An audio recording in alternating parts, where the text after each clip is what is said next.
हाँ जी दोस्तों, स्टार्ट करें जी। बिस्मिल्लाहिर्रहमानिर्रहीम।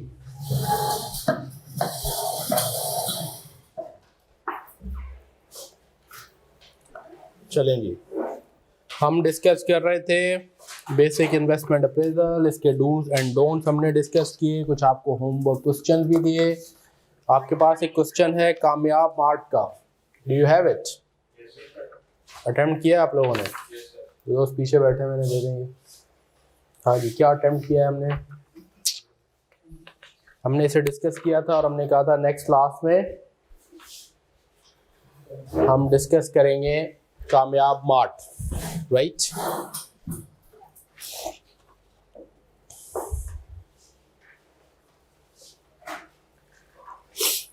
मैं रीड कर रहा हूँ ये question.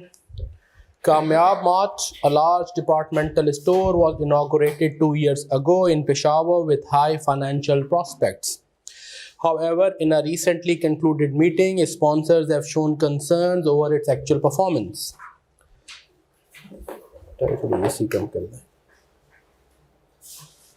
Right. Following information is available in this regard. The sponsors had appraised the investment in KM over a period of 5 years by using discount rate of 17%. Store setup cost, mainly comprised of furniture and fixture, was 5 million rupees with no realizable value. ये initial investment थी आपकी. Annual sales were estimated at 22 million in first year and expected to grow at 18% per annum. However, only 70% of the estimated sale was achieved in the first year and growth in year 2 was 10%, which is expected to continue in future. Inaugurate किए हुए 2 साल आपको ये हो चुके हैं। ये group में डाल दिया हमने। इनॉग्रेट किए हुए 2 साल हो गए हैं। अब आगे इशू क्या है कि क्या हम इसे कंटिन्यू करें फॉर द नेक्स्ट 3 इयर्स या इसे आज बंद कर दें, है ना? उसकी इंफॉर्मेशन बताई गई है।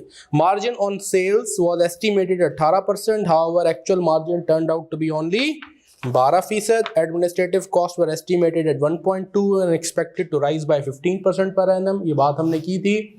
जब हमें एस्टिमेटेड फिगर के अगेंस्ट एक्चुअल नहीं बताई जाती तो इसका मतलब है actual should be assumed as it was estimated, यानी यही हुई है। Working capital is primarily comprised of inventory which forms 25% of annual sales. Tax depreciation is allowed at 25% on reducing balance basis. If at any time the sponsors decide to close down KM, working capital would be realized at 80% of its value because आप inventory को क्या करेंगे? force sale करेंगे। तो जो आपकी normal value है उससे 80% पे वो realize होगी। Applicable tax rate is 35%. अब देखें हुआ क्या है कामयाब मार्ट। ये आपके पास पेपर का क्वेश्चन है। What has happened till date? 0, 1, 2. ये हो चुका है already past period जो है, यहाँ पे हम खड़े। इसके बाद है आपका 3, 4 and then 5, right? So for us this is actually time 0 आज, है ना? And then these are year 1, 2 and year 3, right? हमें ये कह रहा है कि आपने अब तक जो हो चुका है अगर हम उसको देखें वो क्या हुआ है। सेल्स हमने एस्टिमेट की थी ईयर 1 में होंगी कितनी? 22, लेकिन उसका हुई कितना एक्चुअल? 70%। तो इफेक्टिवली 22 का 70% यहाँ सेल रियलाइज हुई विच इज 15.22 का 70% करे ना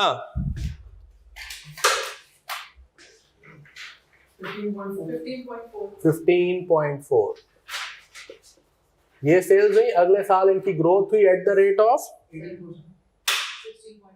the rate of 10%, right? Instead of 18 growth क्या हुई? 10%, राइट? पहला number. Point number 3, annual sales were estimated at 22 and expected to grow at 18. However, only 80% was achieved. तो actual achieve कितनी हुई? Only 70% was estimated sale was achieved. Growth in year 2 was 10%, which is expected to continue. तो 10% कितनी होगी इसी growth करके?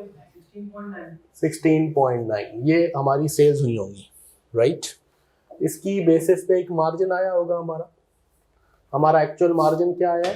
हम margin के बजाय कॉस्ट लिख सकते हैं जी, मार्जिन के बजाय कॉस्ट लिख सकते हैं। हाँ, तो आप कहें कि अगर मार्जिन मतलब margin over variable cost, contribution margin क्या रहा है ना? मार्जिन इस कंट्रीब्यूशन नहीं लिया कि मुझे फिर कॉस्ट और सेल्स दोनों निकाल के डायरेक्ट मार्जिन लिख दी। हाँ, तो हम डायरेक्ट मार्जिन लिख दें, ठीक है, मार्जिन इज कॉस्ट डाली है। हाँ, वो भी ठीक है। अगर मार्जिन एक्चुअली 12% था, इसका मतलब है आपकी वेरिएबल कॉस्ट 88% थी, राइट? तो आप यूं कर लें, मैं इसको यहाँ डायरेक्ट 12% मार्जिन लिख देता हूँ। तो क्या मार्जिन आया होगा? 1.85 और यहाँ 2 बैठ जाए।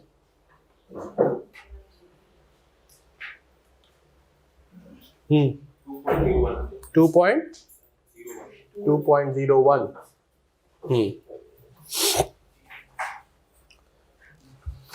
ये हैंड आउट दे दीजिए। मार्जिन वॉज 12%, ये आ गया। उसके बाद एडमिनिस्ट्रेटिव कॉस्ट नहीं होंगी हमारी। अब ये है हिस्ट्री, लेकिन मैं लिख इसलिए रहा हूं ताकि हम जब आगे बढ़े so we have all the data available that becomes easy for us to handle. Administrative cost कितनी थी हमारी? ये नजर आ रहा है ऑनलाइन सबको?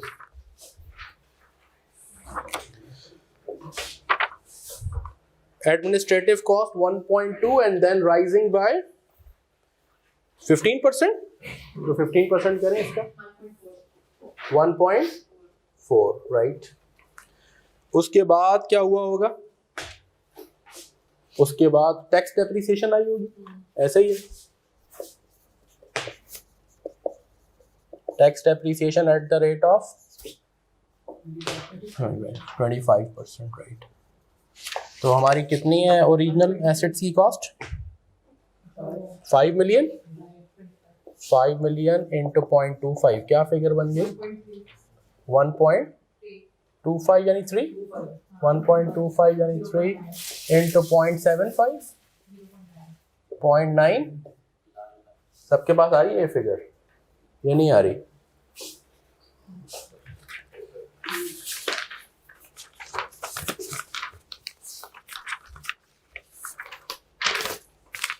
1.25 0.9।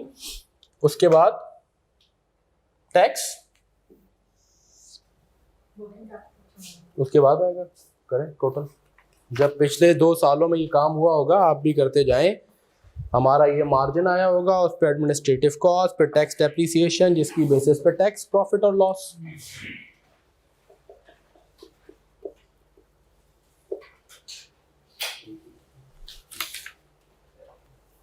जी क्या फिगर बन गई? 0.6 नेगेटिव, देन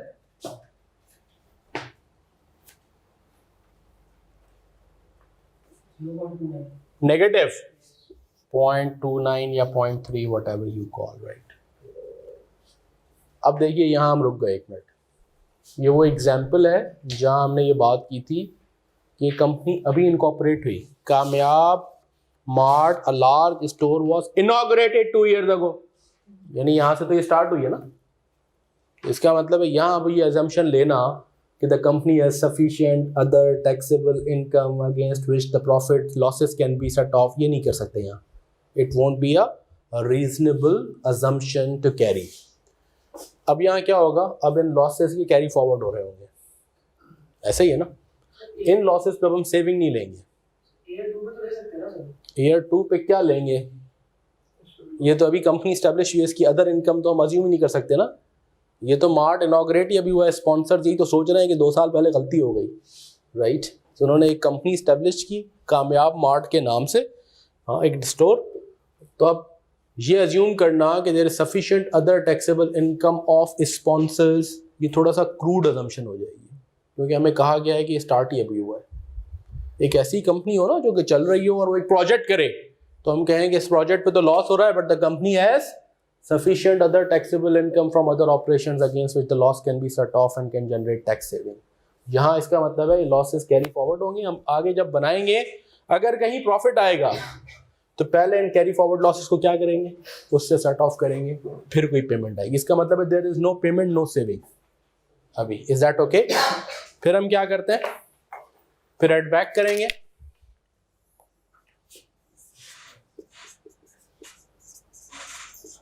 ऐसे ही किया होगा ना हमने जिंदगी में, 2 साल जो गुजर चुके हैं अभी हम उसका जिक्र कर रहे हैं। फिर क्या आए होंगे, फिर आई होंगी वर्किंग कैपिटल चेंजेस। ऐसे ही है, ये सब हो चुका है, लेकिन अभी हम सिर्फ प्लॉट कर रहे हैं कि ये हुआ होगा। अब वर्किंग कैपिटल यहाँ बड़ा इंपॉर्टेंट है।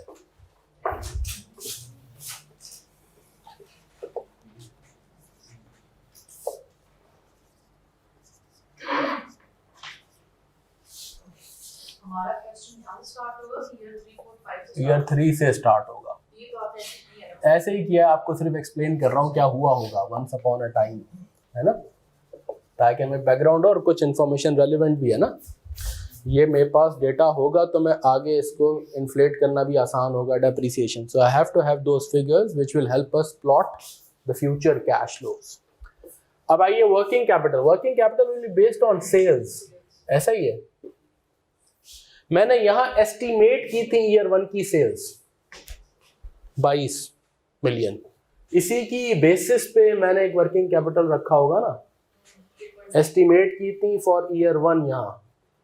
ऐसे ही है, तो यहाँ क्या आ गई 3 इसका 25%। 3.9 कैसे होगा? वर्किंग कैपिटल कंप्राइजेस 25% ना, करे ना, हिले ना, ये 5.5। अब इस साल मेरी एक्चुअल सेल्स कितनी आ गई? 15.4। जैसे ये 15.4 आई और मुझे इसका भी पता चल गया, ये पहले 15.4 होगा ना? नहीं, हमने जब एस्टिमेट किया था, वैसे ये इररिलेवेंट है लेकिन मैं एक्सप्लेन कर रहा हूं। मैंने एस्टिमेट किया था कि यहां होगा 22, इसकी बेसिस पे मैंने यहाँ एक वर्किंग कैपिटल इंजेक्ट किया होगा ना,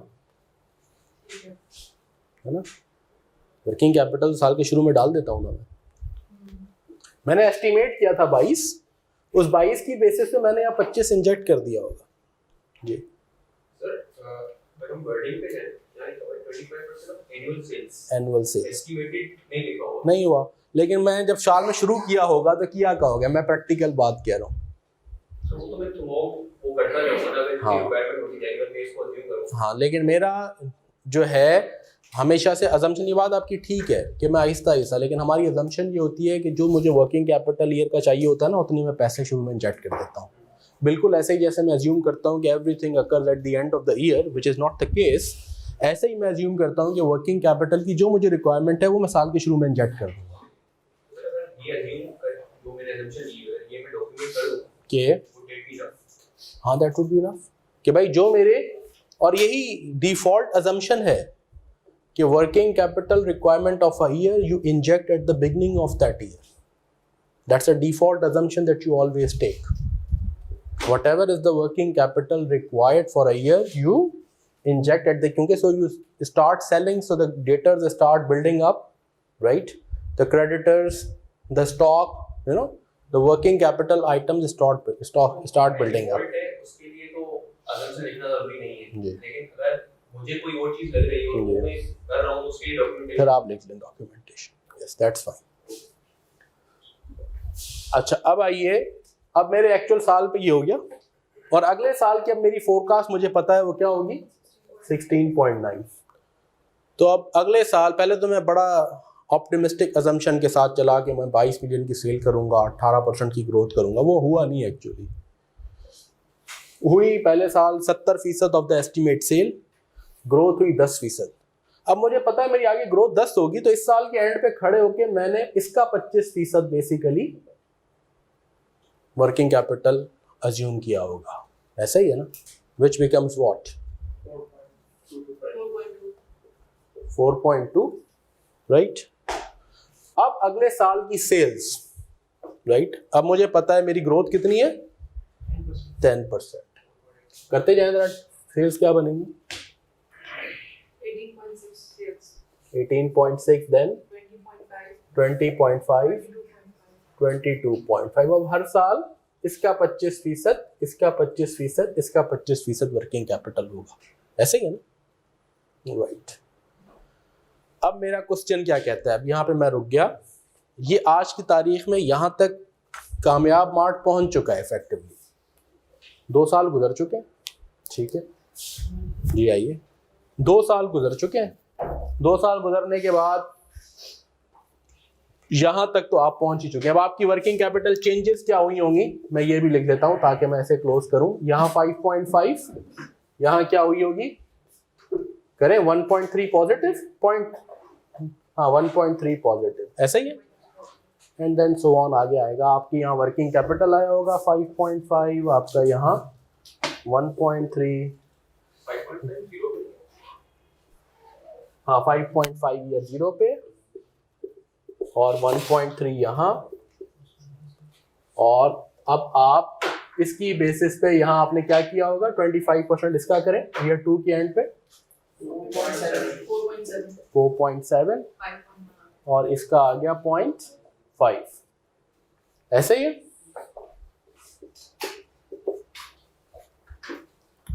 अब आप 4.7 के वर्किंग कैपिटल पे खड़े होंगे, ऐसे ही है। ये चेंजेस आई होंगी, क्लोजिंग माइनस ओपनिंग।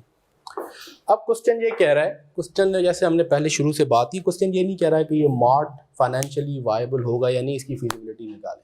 वो कह रहे हैं आप यहाँ खड़े, यहाँ आप मौजूद हैं, यहाँ आपके पास 2 ऑप्शंस हैं। एक ये कि इसको आज बंद कर दें, है ना, इधर इसको हम आज क्लोज कर दें, या हम आगे रन करें, नेक्स्ट 3 इयर्स हम इसे रन करें। ये ऑप्शन है हमारे पास। तो आप बताएं क्या किया जाए। रिक्वायरमेंट पढ़े, advise whether or sponsors should continue to operate KM over a period of 3 more years or close it down now. तो अब हमें ये डिसीजन कैसे करना चाहिए। अगर मैं आज बंद करता हूं तो मुझे क्या मिलेगा, और अगर मैं 3 साल ऑपरेट करता हूं तो उन कैश फ्लोज की प्रेजेंट वैल्यू आज की फॉर्म में क्या होगी, ऐसे ही है ना। जहां से मुझे बेहतर आउटकम मिल जाए, अगर मैं आज सेल करता हूं तो वो कहता है फिक्स एसेट्स की सैल्वेज वैल्यू के बारे में कुछ नहीं बताया, वो कह रहा है इसकी नील सैल्वेज वैल्यू होगी, है ना। आज 2 साल बाद क्या होगी ये भी नहीं पता मुझे। और कहता है कि जो इन्वेंट्री है वो आप डिस्पोज ऑफ करेंगे एट द रेट ऑफ 80% उसकी एनआरवी होगी, जो उसकी वैल्यू है। तो अब एक ऑप्शन ये है कि ये इन्वेंट्री मेरे पास आज पड़ी है, इसका 80% मुझे रियलाइज हो जाएगा अगर मैं क्लोज डाउन करता हूं। तो क्या रियलाइज होगा, 3.8 मिलियन मुझे ये रियलाइज हो जाएगा 80%। ये अगर मैं क्लोज डाउन कर दूं 80% NRV of working capital which primarily consist of stocks, वो कह रहा है, और ये आपको मिल जाएगा, राइट। दूसरा ऑप्शन क्या है कि अब मैं ऑपरेट करूं, मैं इन 3 सालों के कैश फ्लोज बनाऊं, यहां मैं कर दूं एक चाइनीज वॉल। अब मेरा ये ईयर 0, ये ईयर 1, ये ईयर 2, ऐसे ही है, सॉरी ये ईयर 1, ये ईयर 0 यहाँ है, ये ईयर 1, ये ईयर 2, ये ईयर 3। मैं मजीद 3 साल ऑपरेट करूं और अब मैं एस्टिमेट करूं कि अब बेस्ड ऑन आज की सिनेरियो में 3 साल का एस्टिमेटेड कैश फ्लो सिचुएशन क्या होगी, उसकी प्रेजेंट वैल्यू निकालूं। Can you do this now? तो करें। आज अब क्लोज डाउन करते हैं तो हमें 3.8 मिलियन मिलेगा, मजीद 3 साल ऑपरेट करेंगे क्या मिलेगा, उन कैश फ्लोज की पीवी निकालें, मुझे बताएं, शुरू हो जाए। सो आसान। मैं तो ऐसे ही किया, लेकिन जो वर्किंग कैपिटल का था हाँ मैंने 1 पे कर दिया, लेकिन एजम्पशन ये लिखी कि सिंस यहाँ पर लिखा हुआ है एनुअल, ठीक है, बस बात।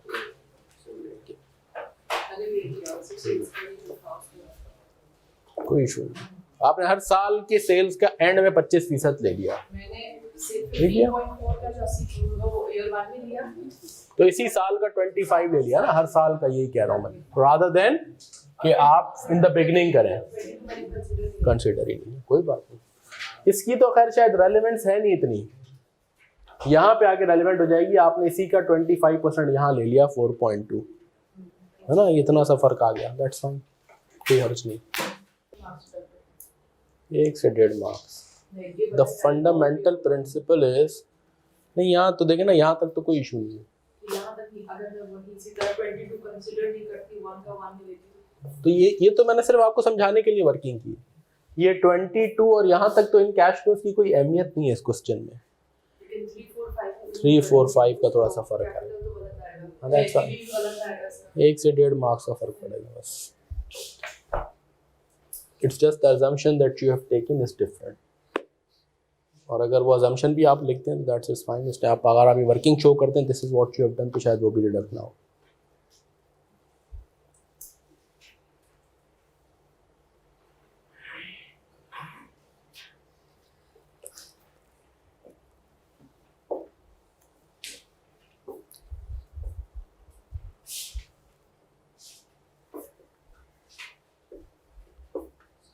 जी सर।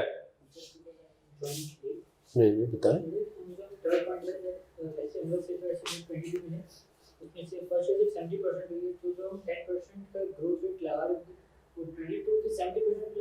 जी जब हमें एक्चुअल ये रियलाइज हुई 22 का 7 ये आ गई तो इसका 10% ही ग्रोथ हुई।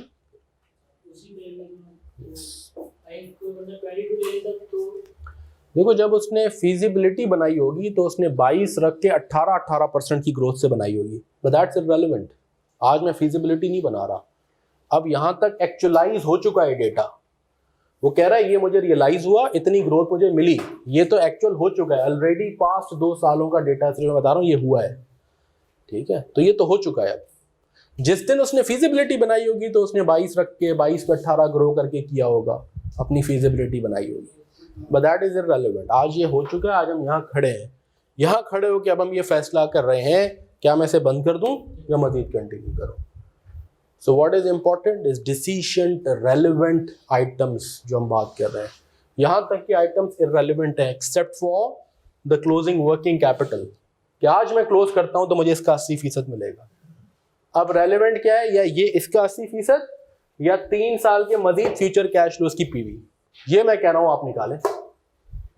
तो साहब हाथ बांध के बैठे, खुतबा खत्म हुआ, अब काम का वक्त आ गया। कहना जुम्मा है, जुम्मे का खुतबा हो रहा है। अब सेल्स क्या होंगी अगले सालों में बताइए। 18.6, 20.5 and all rupees in million, right?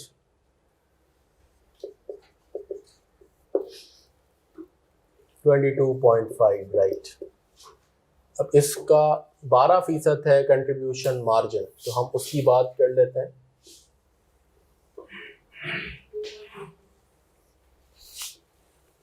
Ji 2.23,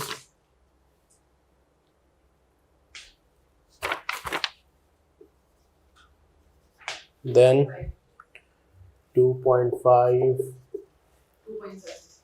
2.7 administrative cost, इसी का 10% आगे बढ़ाते जाएं। 1.6, 1.8, 2.1 टैक्स डेप्रिसिएशन, इसी का 75%, 0.7, 0.5, 0.4 टैक्स गेन और लॉस ही आएगा क्योंकि डिस्पोजल प्रोसीड्स तो है ही नहीं कोई, है ना। डिस्पोजल प्रोसीड्स नील, टैक्स WDV 5, 1 माइनस 25% पावर 5, क्या बन गई फिगर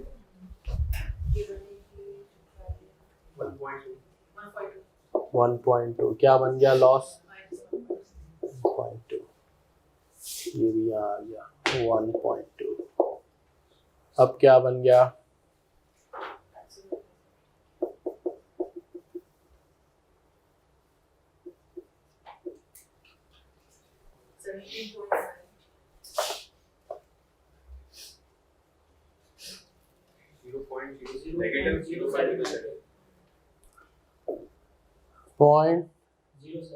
0.07, 0.1 कर दें राउंड ऑफ।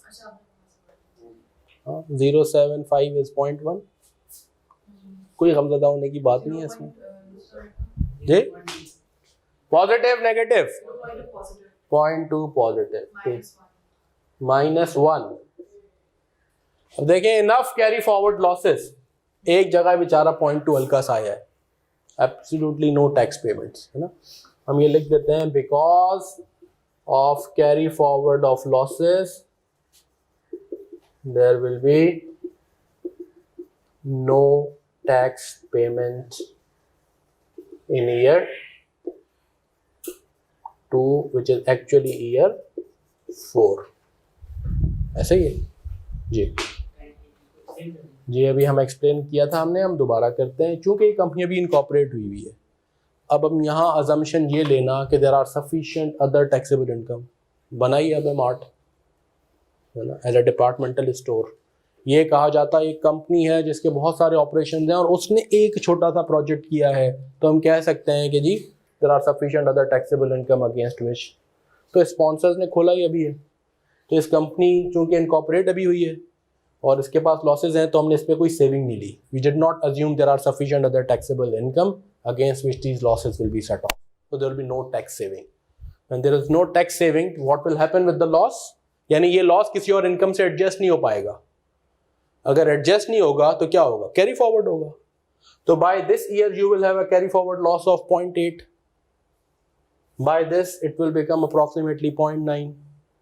अगर आपका 0.2 आ भी गया, ये नेट भी हो जाए, फिर भी कैरी फॉरवर्ड लॉस आ गया, है ना. तो you have sufficient taxable losses हैं कैरी फॉरवर्ड, जिसकी वजह से यहाँ कोई आपको पेमेंट नहीं करनी पड़ रही.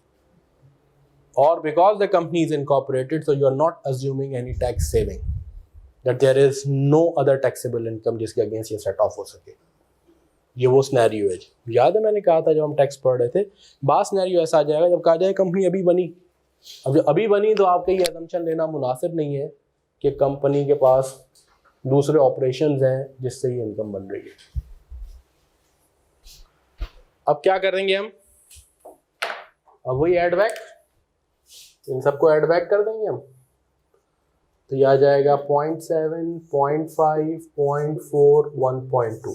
अब क्या आना चाहिए, वर्किंग कैपिटल चेंजेस. उसके लिए यहाँ वर्किंग बनी हुई है हमारे पास. अब यहाँ हमारे पास 25% ऑफ दिस आएगा. क्या बनेगा इसका 25%? 5.1, देन 5.6 और यहाँ खत्म हो जाएगा. ऐसा ही है ना भाई. इसका और इसका डिफरेंस क्या बनेगा, 0.4. इसका और इसका क्या बनेगा, 0.5. और यहाँ क्या आएगा, 5.6 की recovery.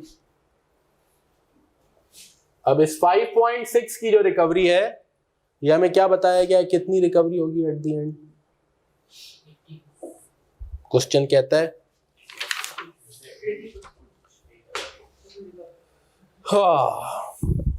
if at any time किसी भी टाइम पे the sponsors decides to close down, working capital would be realized at 80%.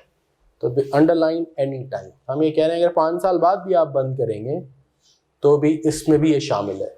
कोई ये कह ले कि ये प्री मेच्योर क्लोजर के लिए है, 5 साल के एंड के लिए नहीं है, तो भी आप अजम्पशन लिख के कह सकते हैं. बट चूंकि उसने एनी टाइम का वर्ड यूज कर लिया, सो रिकवरी शुड बी देन 80%. बाकी आपका टैक्स लॉस हो जाएगा. लेकिन वो लॉस भी हमें इसकी कोई रेलेवेंस इसलिए नहीं है, ये कोई कैरी फॉरवर्ड अनयूज लॉसेज वैसे ही पड़े हुए हैं, तो हम टैक्स की पेमेंट तो कर ही नहीं रहे. इसका 80% कितना हो गया,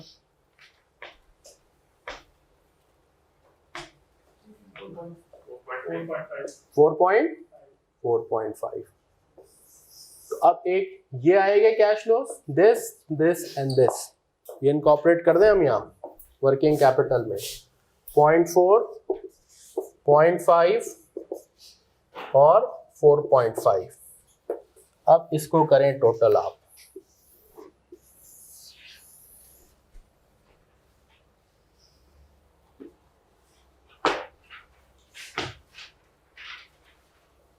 कोई अजीब बात हो गई है. परमानेंट क्लोज डाउन नहीं, 5 साल के एंड पे तो परमानेंट ही है. उसने लिखा है द स्पॉन्सर्स, पहला वाला जुमला करें, over a period of 5 years उसने अप्रेज किया इसे, और नीचे भी कह रहा है over a period of 3 more years, right, 3 more years.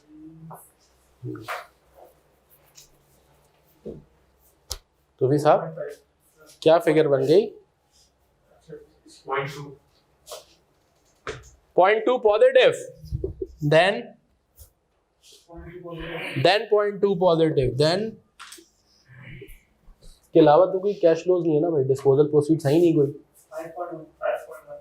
5.1 disposal proceeds वैसे ही निल है. इन्वेस्टमेंट हम इनकॉर्पोरेट नहीं करनी, हम कोई इन्वेस्टमेंट अप्रेजल तो कर ही नहीं रहे ना, वो तो पहले ही हो चुकी है ना. अब इसका क्या करें, इसको 17% से डिस्काउंट करें, इसे डिस्काउंट करेंगे 1.17 पावर 1, इसे करेंगे 1.17 पावर 2, 1.17 पावर 3, और मुझे बताएं पीवी क्या आ गई.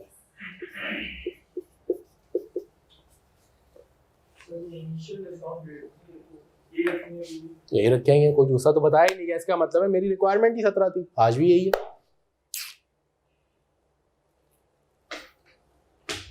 कुछ और करना चाहिए सुफी साहब, बताएं आप. अगर आपके जज्बात और एहसासात कहीं टकरा गए किसी वर्किंग से तो मुझे रोक लें आप.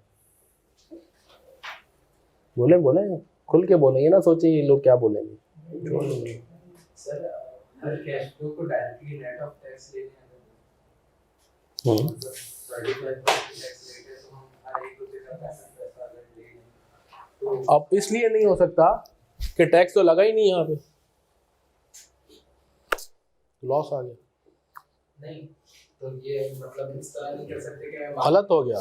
अगर तो नेट प्रॉफिट पे 35% टैक्स लग रहा होता ना, फिर तो मैं कहता हर कैश फ्लो का आप 65% ले लें और डेप्रिसिएशन पे भी 35% टैक्स सेविंग ले लें. यहाँ तो टैक्स लगा ही नहीं ना, नेट लॉस आ गया इफेक्टिवली. अब मैं 65 नहीं कर सकता ना, समझ रहे हैं आप मेरी बात. जब मैं सारे कैश फ्लोज को नेट करके उन पे 35 लगाऊं, यानी प्रॉफिट आया उस पर, तो फिर तो मैं इंडिविजुअली सब पे 35 माइनस कर दूं या आखिर में सबको ऐड करके 35 माइनस कर दूं, बात बराबर है. लेकिन अब तो मैं सबको नेट करके 35 लगा ही नहीं पा रहा, लॉ टैक्स बनी ही ना. क्योंकि लॉस आ रहा है, और लॉस भी ऐसा है जो कि कहीं सेट ऑफ नहीं हो रहा विद अदर इनकम. जी सुविधा, यही बात थी. Great people think alike. Wow wow wow. करें जी, टोटल करें, डिस्काउंट करके टोटल करें, 3 फिगर दें. कौन सी रॉकेट साइंस है? 3 this and this 3.5 मिलियन. अब ये 3.5 मिलियन और यहाँ क्या मिल रहा था हमें? 3.8. अगर मैं आज इमीडिएट क्लोज डाउन करूं तो 3.8 मिल रहा है. ऑपरेट करूं फॉर 3 इयर्स तो ये पीवी मिल रही है. तो कोई बहुत मटेरियल फर्क तो नहीं है ना. इसकी बेसिस पे तो ऐसा लग रहा है, अगर सिर्फ नंबर्स की बेस पे बात करें इस डेटा की, तो क्लोज डाउन करना बेहतर है. और 3 साल ऑपरेट करके क्या करना भाई, है ना. ये है पार्ट 1. लेकिन अब इससे साथ अलाइड है इसका सेकंड पार्ट, जो कि डिस्कशन है, जिस पे अभी आप सोचेंगे. यहाँ तक पहुँच गए हम सब? यहाँ तक कॉपी करें, और जिन्होंने कर लिया है वो पार्ट बी पढ़ें. पार्ट बी, फिर होगी ब्रेक. जी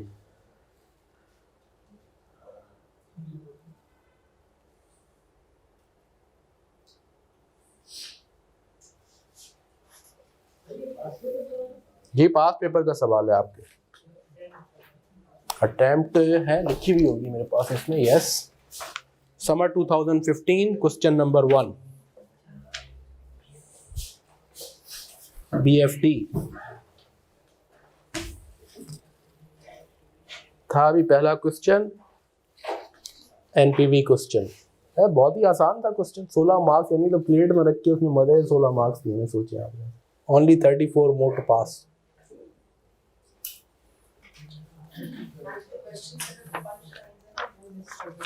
जी, अब देखिए यार थ्योरी कैसी आती है ना, जो आपके जहन में सवाल भी था, वो थ्योरी ये है. पार्ट बी, अब वो कह रहा है besides computation carried out in. अब आपने कंप्यूटेशन तो कर ली, तो क्या सिर्फ आप नंबर्स के लकीर के फकीर हैं, या आप कोई स्ट्रेटेजिक ब्रॉड व्यू भी रखते हैं ज़िंदगी में highlight the matters that may be considered by sponsors before taking the above decision. अब उन्हें डिसीजन करने से पहले क्या सोचना चाहिए वो आप लिस्ट सोचें. अगर आप स्पॉन्सर होते हैं तो क्या आप इन कंप्यूटेशन अगर आपको फाइनेंस मैनेजर कर दे उसकी बेसिस पे बंद कर देंगे आप, क्या कुछ और भी सोचेंगे ज़िंदगी में? और भी सोचेंगे, कह रहे हैं तो क्या सोचेंगे वो लिखे ना, लिखे वो जी 6 पॉइंट सोचे.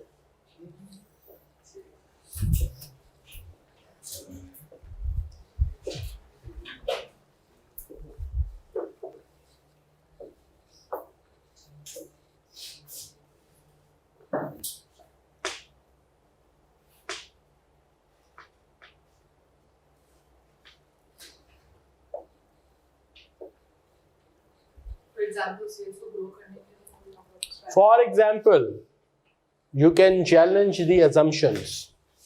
For example, you can think of non-financial matters, right? For example, you can think of any option other than simple closure. These are all matters that you can think of. उसने कोई canvas define नहीं किया, आप अपना canvas आपकी सोच के हिसाब से define कर सकते हैं. जैसे for example, आप कह सकते हैं ना कि यार आपने 18 की growth assume की थी. आप शुरू में establish हुए ना तो ठीक है आपने 10% grow किया. But why can't you grow at a higher rate now once you are established brand? Right? Generally, तो you grow, the business grows, the retail business with time. क्योंकि footfall पड़ता है, word of mouth होता है कि हाँ भाई इधर एक retail store है, ऐसे बढ़ता है ना footfall. तो is there anything you can do in terms of your marketing, administrative and other that can increase the footfall, right? You जो है ना शुरू में आपने 18% मार्जिन अज्यूम किया था तो कोई बेसिस था. You need to think about why is it 12 now. ठीक है, शुरू में आपने शायद कस्टमर्स अट्रैक्ट करने के लिए किया होगा. Is there a possibility of increasing the margin? And is there any possibility of cutting the cost, right? And why then? Group का कोई और बिजनेस तो इससे अफेक्ट नहीं हो रहा जो यहाँ से स्टोर से चीजें लेता है. नाम जी नाम खराब हो सकता है. That you are a failure. Brand image unused losses रह जाएंगे which will not be available. And why do you think that you need to appraise it for 5 years? Stores operate for years. The more they operate, the greater become the brand. Who has told the sponsors to close it down for 5 years? Why can't it continue for another 20 years? Because you see at the end, you are not losing money.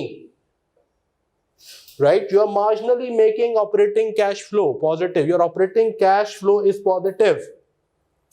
ये operating cash flow है ना, working capital के बाद. You have started to make positive operating cash flow. Right? Why can't one without even the tax savings? Why can't you increase and operate it for the next 10-15 years? Right? पर आपकी brand value बनेगी ना. हबीब bank जब किसी ने खरीदा था आगा Khan group ने तो इसलिए थोड़ी खरीदा था कि वाह वाह क्या बिल्डिंग है, छत पे बैठ के चांद देखा करेंगे हैं. उन्होंने क्या खरीदा? कोई खिड़कियां या हबीब बैंक की बिल्डिंग नहीं खरीदी. उन्होंने डिपॉजिटर बेस खरीदा, एडवांसेस बेस खरीदा, नाम खरीदा, है ना, उसके पैसे दिए. अगर प्राइमरीली देखें तो गुडविल होती है ना बिजनेस की. And even if after 5 years you think that you cannot continue, you don't want to operate, why can't you sell it if it's a running business that is at least giving a positive net profit cash flow? एक को business को, एक चलती हुई गाड़ी को गाड़ी की फॉर्म में बेचना अलग है ना, और अगर आप उसके दरवाजे और टायर और खिड़कियां अलग सेल कर दें तो आप वो फोर सेल वैल्यू तो वही होगी ना जो फिर 80% बनेगी. राइट? वर्किंग कैपिटल मैनेजमेंट क्या इम्प्रूव कर सकते हैं? राइट? सेल्स का बता रहे हैं कि सेल्स इंक्रीज हो सकती है अगर हम कंसीडर करें, लेकिन इसने ऑलरेडी बता दिया है कि ऑलरेडी वो कंसीडर कर रहा है कि मेरी 10% ये वो एस्टिमेट कर रहा है ना, हम उसको चैलेंज कर रहे हैं इन ए में. इन पार्ट बी में हम अपनी ए की अजम्पशंस चैलेंज कर रहे हैं. अजम्पशन ही है ना, आपने पहले 18 अज्यूम किया था, अब 10 पे आ गए. तो 18 जब सोचा था तो कुछ सोच के गया था, तो अब 2 साल 10 हो गई ना. चलें आप अगले यहाँ 10 हो गई, इसके बाद आप 10 कर लें. But why can't it increase further then? ठीक है, what is that is stopping you from growing? Because it's a turnover based business. Actually higher the turnover, retail is always a low margin, high turnover business, right? So I can't, and even the margin, why can't you increase the margin? Why can't you cut costs? And you are basically challenging things rather than you saying that you close down. And if you are appraising on 3 years ना, अगर आप 10 साल और add कर दें और positive cash flow तो शायद आपकी सारा डिसीजन डिफरेंट हो जाए ना. किसी और ब्रांड के साथ मर्ज सोच सकते हैं या किसी को डिस्पोज ऑफ कर सकते हैं, मैनेजमेंट कॉन्ट्रैक्ट पे दे सकते हैं. You can think about all these things. Yes, consider कर सकते हैं कि अगर हम अभी पैसे छुड़ा रहे हैं तो 17% जो हमारा रिक्वायर्ड रेट है क्या हमें वो मिलेगा या नहीं मिलेगा. तो ये सब सूरत में 17% डिस्काउंटिंग के बाद ये बन रहा है. इसमें 17% शामिल किया हुआ है आपने. इस प्रोजेक्ट से हमें 17% का रिटर्न हासिल हो रहा है ना.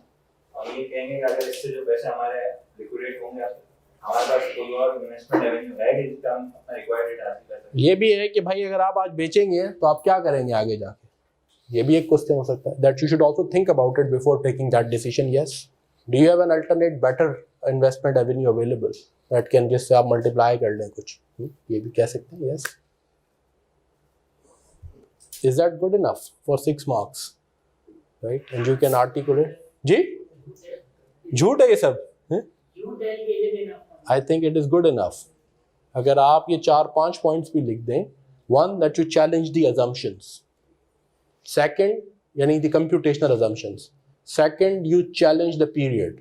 Why assess for 3 years? Third, you challenge the disposal mode. Fourth, you talk about these unused losses and maybe some unaccounted for items, right? So these 4 or 5 things are good enough. जब आप assumptions challenge करेंगे तो आप इन margin को भी करेंगे, sales को भी करेंगे, cost को भी करेंगे, right? अगर आप ये पॉइंट डाल दें भी बहुत अच्छा पॉइंट है जो उन्होंने कहा कि जी इस पैसे का करेंगे क्या, कोई अल्टरनेट यूज अवेलेबल है, अच्छा इससे बहुत बेहतर, इज आल्सो एन ये point. Is that okay? Right. So we take a small break, short break, and we should be back by in 15-20 minutes, 8 o'clock, and then we'll do more questions. Thank you.